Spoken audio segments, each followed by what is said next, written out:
Say what? Well, you.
Okay, this one's the one with the automatic adjustment. It will make it look a little brighter. I'll take my cap off and stand here and look like this. It's automatic adjustment, makes it look just a little bit brighter. And what I can do is I can go back like this. I can show you what I'm looking at right here. It's a little reflection. I'm not worried too much about that. So we'll see exactly what that looks like. Now let me go to the next slide. And here's slide number 2, and this could be it right here. This could be it right here, and we can turn around and we can go right here and redesign, improving the training system framework, continue to develop knowledge of area processes. We can do this, and we can pull back a little. There's all kinds of things we could do. I can move right over here for just a second, and I want to see what I've got here as far as my, I have a light here. I have a light here. I have 2 backing lights. So this light is on the edge of the table. That light is on the edge high on the whiteboard. Test 2 now.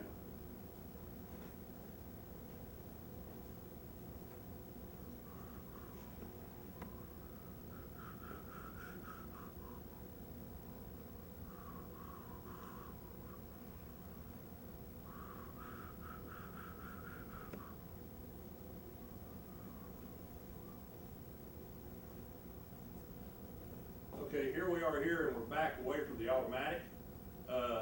Still have a light here. I have a light here. I have a light backing light here. I have a backing light here. I have this area here where you might could see a cords in the background, a cable in the background. Autofocus, as far as I know, I'm good with that. I don't think I've seen anything really blurry yet, but that could be, and it might not be, so who knows. All right, we'll try that one, so we have.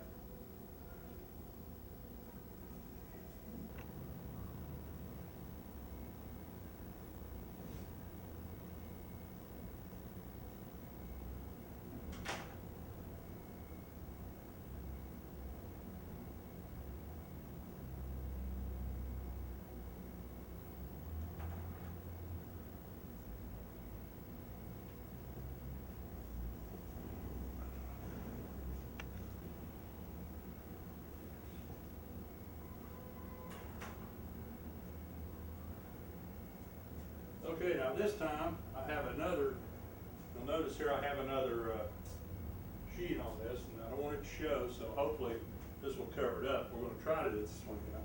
But at any rate, this is a little further away. I'm a little more off to the side. You can see the background. I'm walking up this way. I'm going to do this. Then I'm going to turn right here. I'm going to point to this area. What I did right here is I actually turned the light out a little bit so it wouldn't be shining directly on that. So when you see that, it might not be as obvious as it was earlier. So I'm right here, hopefully this will work. Now what I want to do, after I've done this, I'm going to step over here. I'm going to grab the automatic color adjuster, for lack of a better term, and I'm going to, before I do that though, I'm going to change to this slide. Slide right here, redesign approved, continues, approved, approved. So what we're going to do is we're going to do this, and then I'm going to go over here, and I'm going to change exposure. Hello, Danny. Get over there. I can use you too. Stand over the middle if you want to. I've not had time, Kevin. I'm busy. I'll be busy the rest of the week because I'm doing this because I got Chris. What are you working on? Chris Hockin. This is gonna be. This is actually just a dummy thing I'm showing right here. Well, that's where I come in. Where do you want me at? Well, right here. This is not the presentation. Chris Hockin's doing the presentation on the operator basic care. What we used to do 100 years ago, we did all that. We're doing it again. We used to keep a document every year. Maintenance would come to us with our records, and when they changed the plates, we kept on all the lines, all that, etc. on the motors, we kept written records on all that. Well, they're doing it again. I don't know. 20 is using the. He's got like 5 modules right now. Hang on. There'll be one more. Let's turn this off. No, I'm gonna go. Is this this ain't gonna eliminate it all, is it? No. Just doesn't cover it.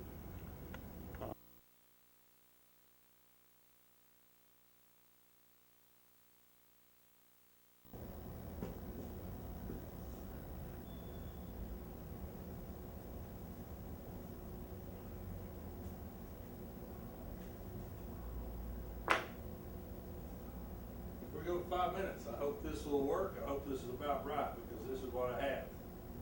Right here, we have this light right here, hopefully. We won't see a lot of that. There's a possibility, and if we do, we'll be looking at this. I tilted these lights out just a little bit. These have been tilted out a little. Still got this one there and this one here. Now, redesign and improvement of the training system framework continues to develop. What I want to do right now is I'm going to go right back here, and I'm going to change the focus.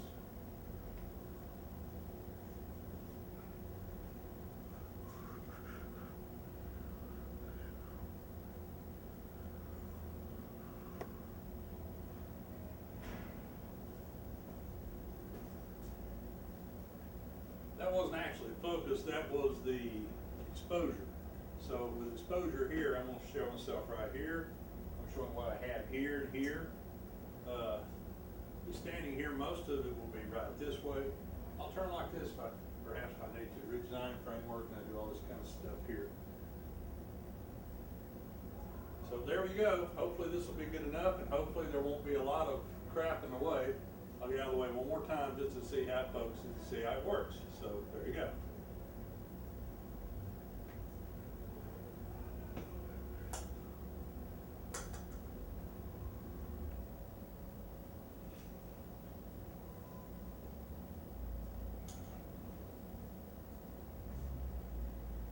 Let's try this right here. I hope this will key out. Let's hope it keys out. If it doesn't key out, the way I'm running.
Okay, video rolling, so give me a sync. 3, 2, 1, sync. Okay, ready? All right, this is a continuation of our operator equipment care series. This module is going to be about using an infrared thermometer, or a temperature gun, like most of us like to refer to it. So, let's start off with a discussion around why do you use a temperature gun. Pretty simple tool. One of the things I really like about this tool is it calibrates everyone's touch. So when you touch something and I touch something, your hot and my hot may not be the same temperature. With a temperature gun, I can unify that and make sure that everyone's temperature is about the same. Another thing I like about it is it's a safety feature. So I have less risk of someone going up and grabbing something that's too hot and getting a burn. So obviously that's a plus as well. So let's talk about the important parts of a temperature gun. It's a pretty simple tool. Some of the things I want to point out are, obviously it's got a trigger. Just like a gun, trigger on the front side, you pull the trigger, you're going to get a display in the back that's going to give you a temperature. Sensor, or the eye. Now this is the part that actually takes the temperature reading. This circle in the front, right on the front side of the instrument. The pointer. Now you're going to notice this has a laser pointer right in the hole. The laser pointer isn't what takes the temperature. The eye is the temperature. The laser pointer is just a direction finder. It tells you kind of where is it looking. Display. On the back side, we have a display back here. This is where you're going to see the information that we want to record and try to understand. Battery. On the bottom part here, one of the things I really like about this model is it takes a standard battery. It has a 9-volt battery. Easy, you've got them around all over the place, so it's easy to make sure you got a good battery. One of the things about this model is it'll actually tell you when the battery's getting low. You'll get a signal that says change your battery. You know then to go pull that 9-volt out, put a new one in, and you're good to go. Okay, so let's look at the back of your instrument. First thing we got is a F and a C. These are temperature buttons, so I can decide whether I want to be in Fahrenheit or Celsius. We have a backlight button. This one's really great when you're down somewhere that it's going to be dark and you need to see it. You can put on a backlight, it lights the screen, you'll make it easy to see. There's your temperature recording. So you can see this one says it's 138 degrees. The temperature says F there on the corner. That's what you'll see. You'll be able to see whether you're in Fahrenheit or Celsius on the right-hand side of the temperature. Hold. One of the nice things about this, I shoot something, I get a temperature. When I let go of the button, it stays on for 7 seconds in hold with the last temperature that it was reading. So if you're somewhere and you got to reach into a tight place and take a reading, you don't have to be able to see the screen. You can let it go, bring it out, and still be able to get your last reading. Pointer. This is the laser pointer on or off. Now this model, by default, shuts the laser off after it goes down. After 7 seconds, when it shuts itself down, the laser is no longer on. So when I pull the trigger, start to take the temperature, I then have to hit that button again to get the laser pointer on. You can see the laser pointer is pretty simple, getting right at you there. Yeah, just like a pointer, a laser pointer you'd have in a meeting. All right, so let's talk about how this thing works. So we've got our eye here. It's actually looking out. You think about light waves. So infrared is simply a light wave. Our eye can pick up a certain range of frequencies, and there's frequencies outside of that that our eye isn't calibrated to see. So very, very short wavelengths out here are like X-rays. As we move further in, you get ultraviolet rays, kind of in this part of the scale. This part of the scale, I start to get visible light. So this is actually what I can see with my eye. Now, my eye, when I see kind of this range on this side of the scale, it perceives it as violet or blue. As the wavelengths get wider, I start to perceive it as yellow, and then orange, and then red is kind of on the outside scale. Now, after I pass that, my eye can no longer pick it up. It's not scaled to see that. That's where infrared starts to take over in the same range. So this sensor is basically like an eyeball that sees these type of wavelengths. Now, it can't see the ones that you'd see with your eye. It wouldn't pick those up. But again, same type of, it's calibrated similar to the color scheme that you see here. So it says, okay, the bluer stuff is on this end of the IR range and it's kind of cooler, and the other side would be the red stuff is the hotter. And so that means it's a wider wavelength. So really, this is just looking at a surface at the wavelength of light coming back at it, and then taking that, run it through a little computer inside of here, and saying that's equivalent to this temperature. So it's not actually reading temperature, it's reading infrared radiation, and it's scaling that back to the number you see on the outside. So here's an example. Here's what I would see with my eye. So I see that pump, okay, yeah, it's out there. Pump, motor, looks okay. If I was using infrared, here's what infrared sees. Now you notice the motor part is running pretty hot, right? Comparatively. Right there by that bearing, the white part, that's extremely hot. That's as hot as there is on the scale. Now the base part down here, that's the coolest. It's blue, right? So cooler, hotter. So now this doesn't have a display that shows a picture, but at the same thing, I could shoot this onto the screen and start to get a feel for that, looking at the numbers as I shoot. I can kind of paint that picture by looking at the numbers as they change. All right, so great tool, relatively inexpensive. This one, you can go on Amazon and buy this model for $65. So relatively inexpensive tool, fantastic way to really get a feel for what's going on with your equipment. There are 3 things, though, that you got to be careful of. You got to really watch out for. These can get you in trouble. First one, emissivity. Second one, distance to spot size. Third one, laser versus sensor. So we're going to talk about each one of these. We're actually going to go out in the field and do a little demo so you can actually see how this works on your equipment. So first one, emissivity. So like we talked about before, this is looking at the waves that are kind of out in this direction, and it's then calibrated to take that number, put it through its computer, put it back on the screen as a temperature. What this is calibrated to see, though, is a matte finish. So infrared radiation changes depending on the surface it's coming off of. You actually can, the sensor will reflect off of a shiny surface, and it'll absorb off a flat matte surface. This one happens to be calibrated at an emissivity of 0.95. So that's really close to 1. That's perfectly emissive at a 1. So this is standard calibration is 0.95. It's actually, when you turn it on, up in the upper corner, you'll see E equals 0.95. That's its calibration. So what that means to you and me, who cares, right?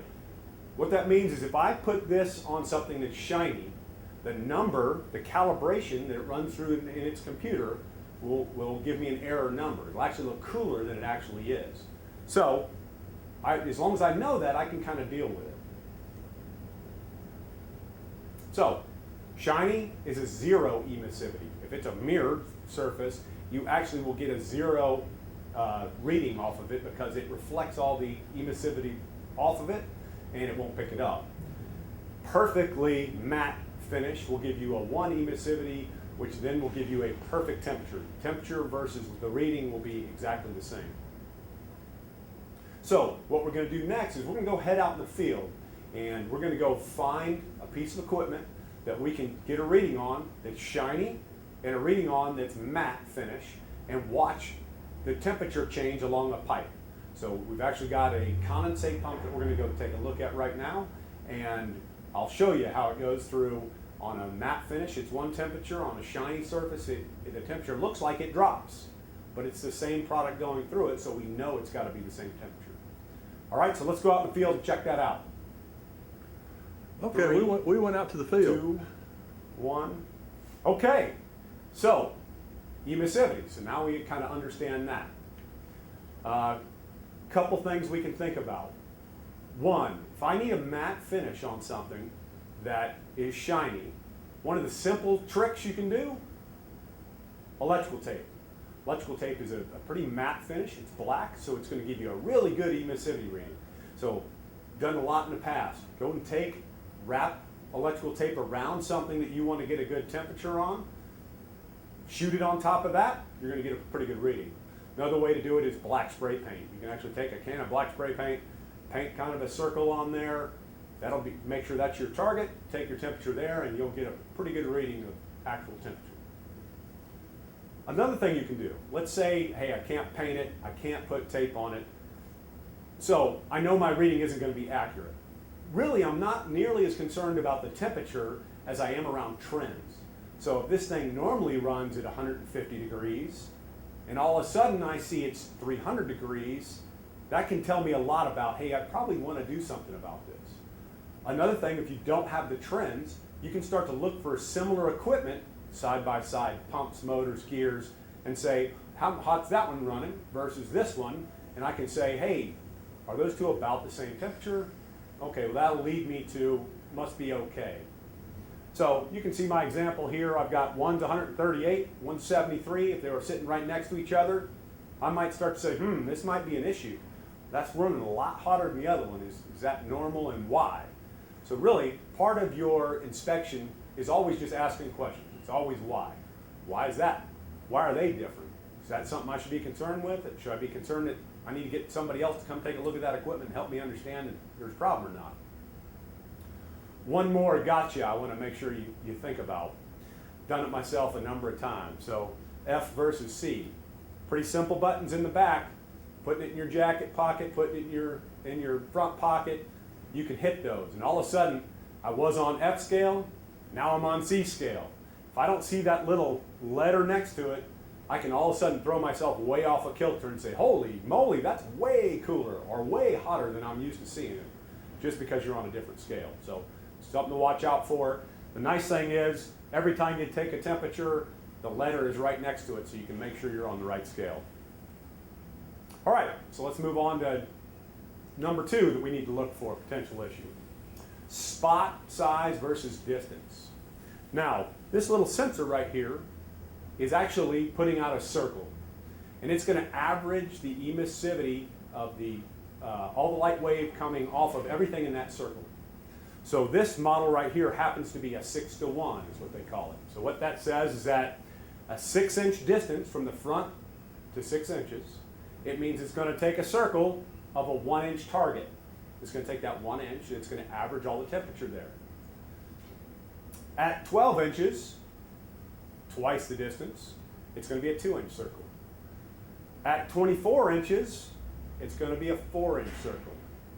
At 50 feet, it's going to be a massive 6-foot circle that you're going to average all the temperature in. So obviously, you're going to be averaging all kinds of stuff in that circle. Where this gets to be an issue is if I stand on the floor and I try to take a temperature of a pipe that's somewhere way up high, I'm going to take the temperature of the pipe and the surrounding area and the building and the roof and all those things, and it's going to give me a poor calibrated number. It's really not going to tell me much of anything. So we're actually going to go out in the field now and do that. We're going to go back to our condensate pump, and I'm going to take a temperature really close into it, 6 inches from it. Then I'm going to back up across the aisle, and I'm going to take another temperature. You'll see that the laser dot's going to be in the same spot, but you're going to see the temperature drop significantly because it's going to take temperatures from all around the large circle from the distance I am. So let's go out there and check that out. Okay, so we're back. So we saw spot size, right? When we backed up, big circle, averaged the temperature down. All right, potential issue number 3. This is the last one. One of the issues with these things is the laser and the sensor are not in the same position, right? It's not shooting from the middle of the sensor.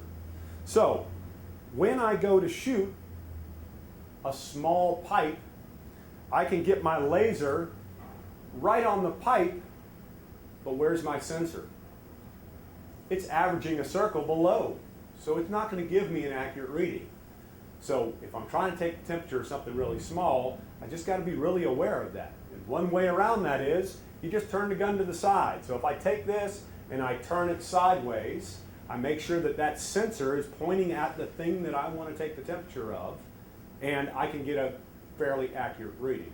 So just be really aware of where's my laser, where's my sensor, is the sensor on the thing I want the temperature of and not the laser. The laser does not take the temperature. It's simply a pointer. So we're going to go out in the field again. We're going back to our condensate pump. I've got a little line set up. I've actually put some black tape on it like we talked about. We're going to show you what happens if I put the laser right on it, kind of in this fashion. And then what happens when I take and turn that gun to the side, what kind of temperature am I going to get? So let's go out in the field and check that out. 3, 2, 1. Okay, so we're back.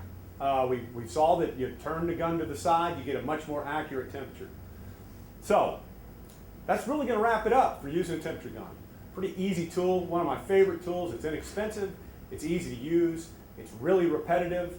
As long as I'm aware of the 3 issues I can run into, one being emissivity. If it's shiny, it's going to give me a bad number. As long as I know that I can deal with it. I can deal with it by painting the spot. I can deal with it by looking at comparison numbers. So I know how to deal with that. Distance versus spot size, I know I got to get pretty close or my circle starts to get really big. So I know I want to get within 6 inches, 12 inches, or at least know that that's going to affect me. And the last one is laser versus spot. If I'm taking something on a small surface, I probably need to make sure I turn the gun in direction with the process that I want to take temperature of so that I get an accurate reading. So that's it. Get out there and use your temperature guns. All right, so what we're about to do is check for that emissivity. We're going to take temperatures down here where it's painted. It has that blue surface. We'll come up here. It's the same product going right through this line. So when I come up to this shiny part, it's going to screw up the calibration. It's going to give it a completely different number. Pick it up on as I move up here. What's that? Pick it up on as I move up here. From the pump? Yeah. Okay. So as I move up the line where the product is flowing, you're going to see the shiny surface is going to mess up its calibration and give me a screwy number. As I move further up, and I get to this really dark check valve that has a good matte finish, you'll see the temperature rise again. Now, it's the same product moving up this entire line, so it should be the same temperature.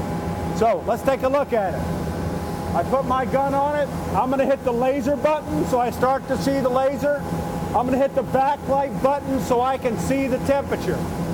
So my temperature is now saying it's 250 degrees. As I move it up the line, here I am on the shiny surface. Hey, that condensate just went down to 150 degrees. That's kind of crazy. As I move up further, matte finish on this line, I'm back to 250 degrees. So I had a 100-degree swing just from the shiny surface. That's an example of how emissivity, the shiny surface, messes up my calibration. All right, so let's head back to the classroom. Now let's move up real slow. Just a minute. Remind it again. Hold this thing. Just a sec. Right, here we are. Hold this thing. Come on up.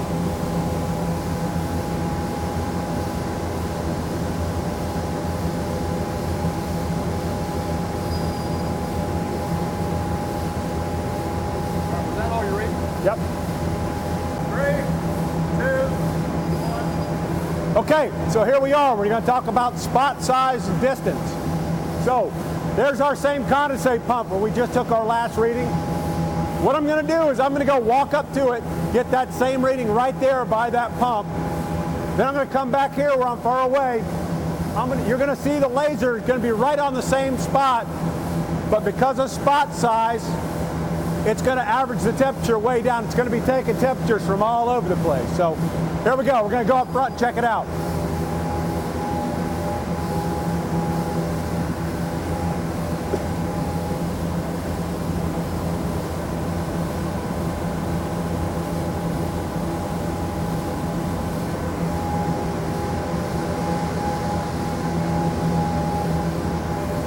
All right, so now we're going to get our second reading.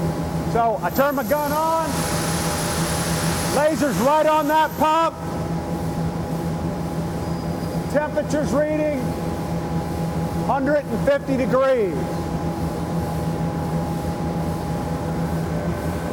So now get a close-up of this, get a close-up here.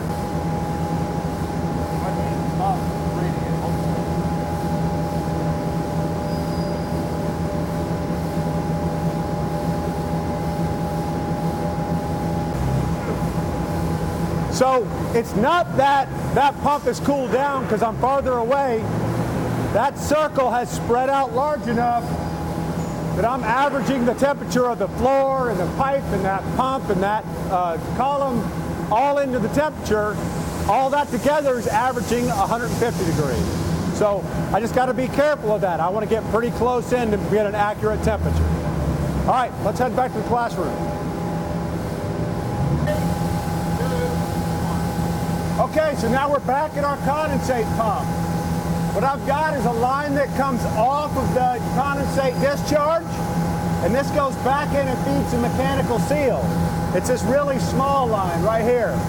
So, as we know, this pump's been 250 degrees. So that means this line right here should be about the same.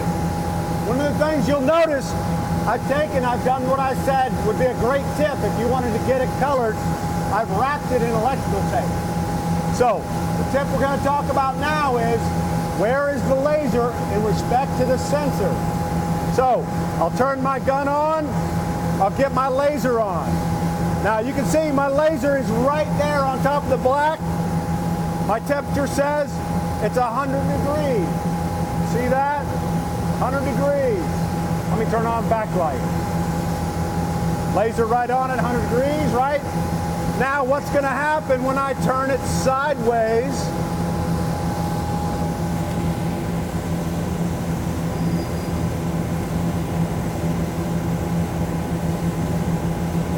Now it's up to 210.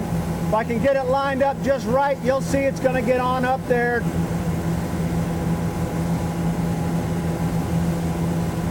Significant difference. 210, 215 coming off this line right here, as opposed to 100 degrees, because my sensor was only picking up a piece of this and then ambient air and averaging the temperature down. So, knowing where that sensor is, get it in line with anything that's small that you want to take a rating with.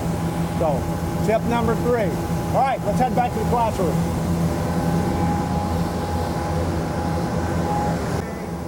Hold on, I gotta let it boot up anyway.